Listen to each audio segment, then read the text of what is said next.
తెలుగు నేర్పించి మొట్టికాయలు రోళ్ళకర్రలు తొడపాసారు. తొడపాసం అంటే తొడపాసం అంటే అర్థమైందండి. అది సరే కానీ నేను ఒక విషయం చెప్పనా? మొట్టమొదట ఈ తెలుగు విట్ర ఎంత కష్టంగా ఉంది అనుకున్నాను. రాను రాను చాలా తేలికనిపించింది. నిజం దేవి, తెలుగు భాష ఎంతో సరళమైంది.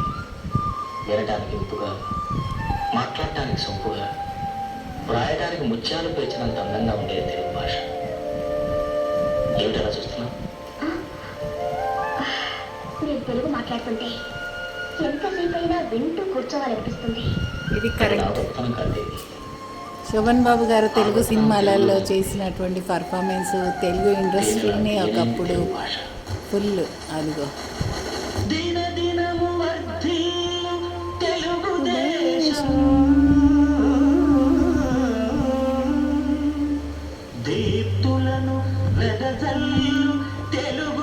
చూసినారా, అప్పుడు మన ఆంధ్ర తెలంగాణ చూపిస్తలేరు. శ్రీ శ్రీ ఎన్టీ రామారావు అంతా వాళ్ళే అని చూపిస్తున్నారు. అనేది తెలుగు మనమేమో ఎంత అభిమానిస్తున్నాం హైదరాబాద్ నుంచి. అనేది తెలుగు భాష హైదరాబాద్ ఎందుకు చూపించలేదు? తెలుగు భాష దేశ భాష. మళ్ళీ ఇక్కడే ఎక్కువ చూశారు ఈ సినిమాని హైదరాబాద్లో. ఫుల్ థియేటర్స్, సంధ్యాదేవి అంతా.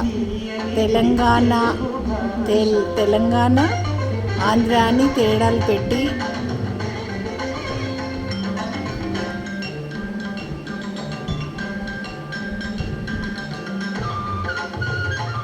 ఇంత మంచి పాట. తెలుగుని అంటే మన ఆంధ్రప్రదేశ్ అనకుండా తెలుగుదేశం అనాల్సింది మొత్తం రాష్ట్రాన్ని.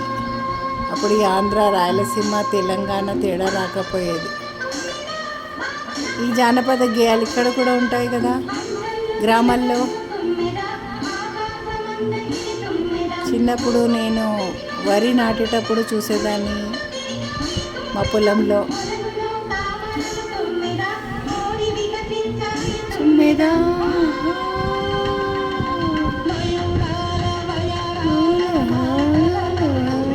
ఇక్కడ చాలా మయూరాలు. ఇక్కడ యాదగిరిగుట్ట చుట్టూ మయూరాలే ఉండేటివి. ఇప్పుడు మొత్తం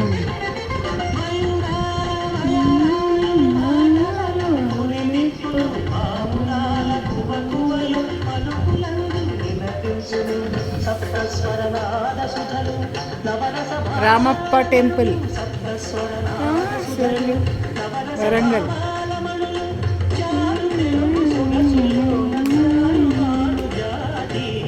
దేనికన్నా తీయనిది తెలుగు భాష, దేశ భాషలందు లెస్స తెలుగు భాష. దేనికన్నా తీయనిది తెలుగు భాష.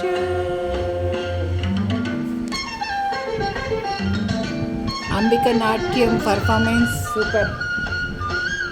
రాజ్ కుమార్ మూవీ తప్పక చూడండి. మళ్ళీ రిలీజ్ చేసుకొని మరీ చూడండి. శోభన్ బాబు మీద ఫ్యానిజం ఉన్న వాళ్ళంతా.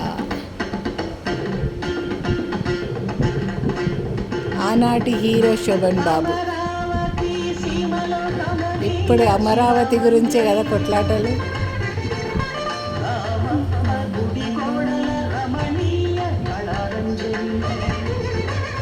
రామప్ప వరంగల్.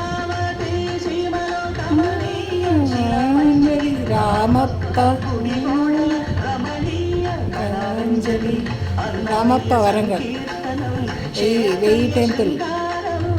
అన్నమయ్య సంకీర్తనం, క్షేత్రయ్య సింగారణం.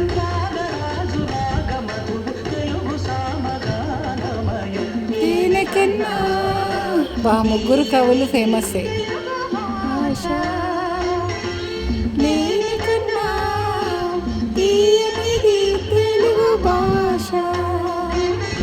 దేశ భాషలందు లెస్స తెలుగు భాష.